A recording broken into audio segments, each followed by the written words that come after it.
Hello guys, it is Jillian. I've seen really trending online this idea of like creating a syllabus for your new year. Got me thinking because I'm very much like a New Year's planner type of girl. I have multiple vision boards, I constantly have a calendar, a planner, I like to make goals. Just trying to figure out what I want to be working towards next. Blame my Gemini placements, blame my Sagittarius rising. All I know is I'm constantly changing ideas of who I want to become and where I want to go and what's next and all of that. And as I'm turning 24 this new year, I know that it's important for me to really spend time gathering like core facets of myself and learning, because I'm not in school anymore, and also because I finished the artist way, spending my time really creating. That's what I want to do with my time, is creation, right? And through that I will be provided for.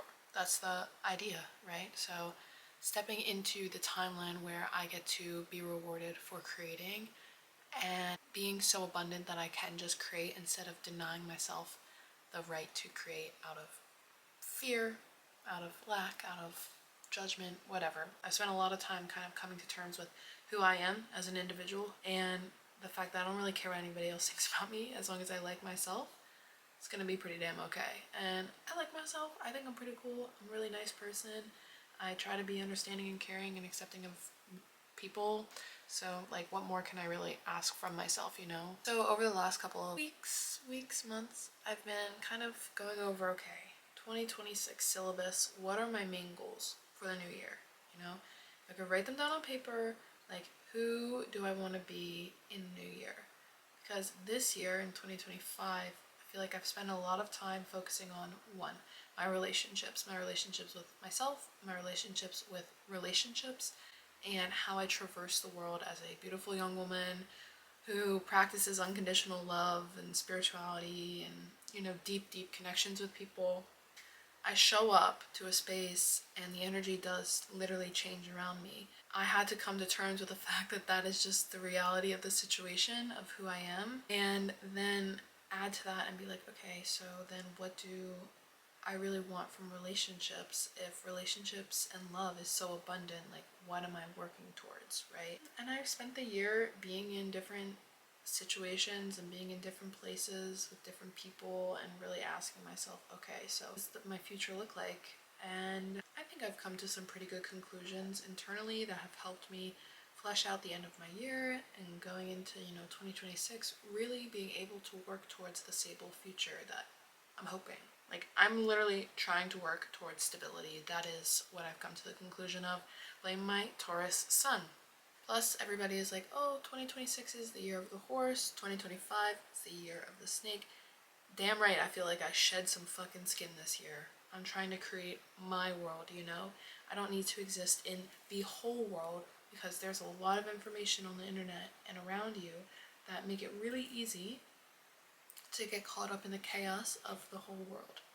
When you can find peace in your inner world and the world surrounding you is when you really become happy or content with your life, and that's what I'm just trying to cultivate more. Okay, so this year I do have a lot of goals. One of them is to be more present here, because I really have fallen in love with this idea of community, and I would love to be able to cultivate my own community online with people who are similar to me, find peace, find, clarity, and also find entertainment through me, so we can just like be here together and be friends.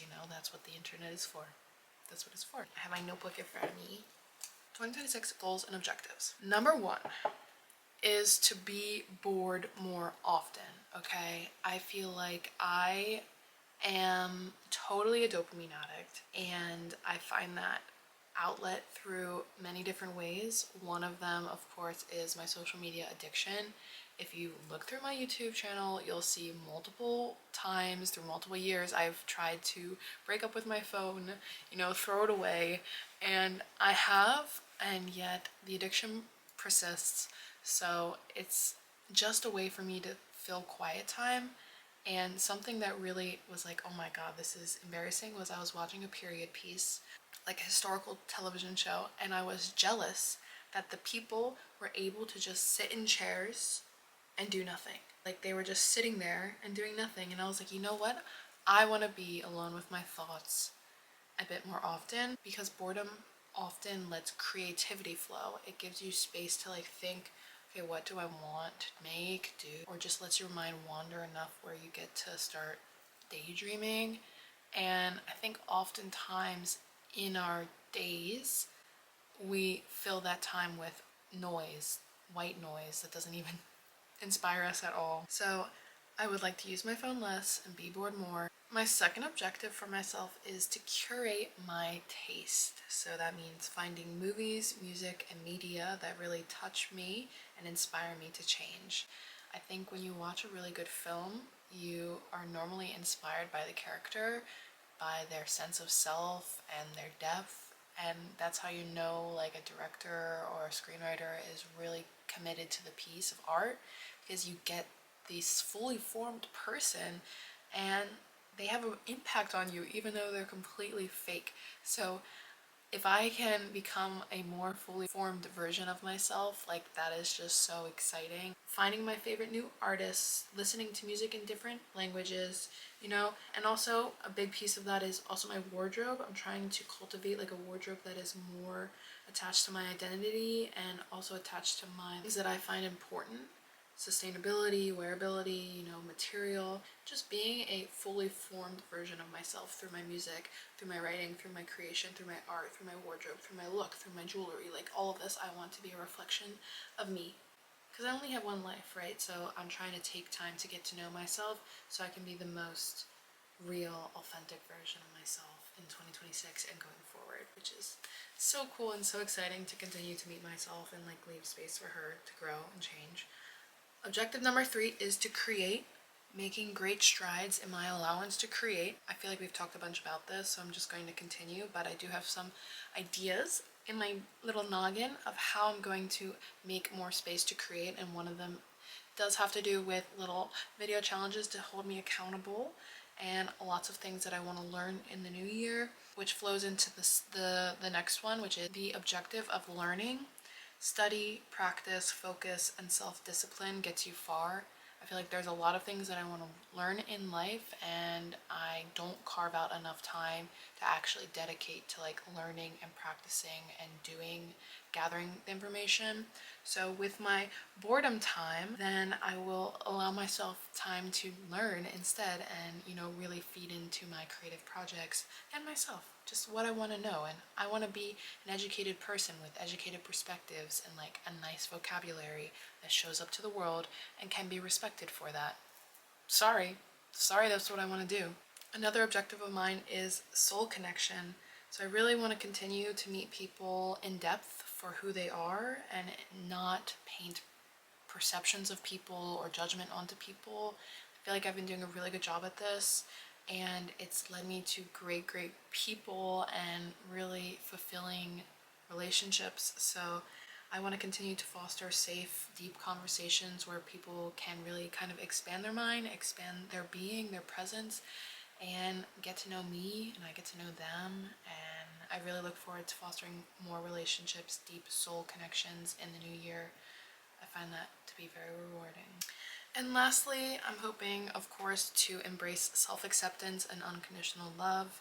Another thing that I've been working on, I'm constantly, you know, learning more about myself, and sometimes things that I don't like about myself come up, and instead of judging myself or being mean to myself, I'm kind of trying to find a place of acceptance and either release or acceptance and understanding that I'm also human and I also make mistakes and I also grow from them, and so does everyone else. So who am I to judge someone else who's trying to do better for themselves, you know? If someone's trying to be the same and isn't learning from their mistakes, that's another thing. But if someone is growing and like loving and learning, then I don't want to be someone who puts them in a box for something they did in the past. And I hope that I met with that gracefulness as well. Other than that, I have a bunch of goals that I want to do. I have a book that I'm working on. I want to get my yoga certification, my Reiki 1 certification. I want to try new recipes. I want to go hiking. I want to do more YouTube. I want to do all these things. So that, along with my objectives, are my 2026 syllabus. I hope that the new year brings you lots of abundance, and to see you again soon on this channel as we make strides into becoming the version of ourselves that we really want to see in the new year. 2025 has been a lot. Let's shed that skin and move on to 2026. Blessings and peace and love, and I'll see you in the new year. Bye.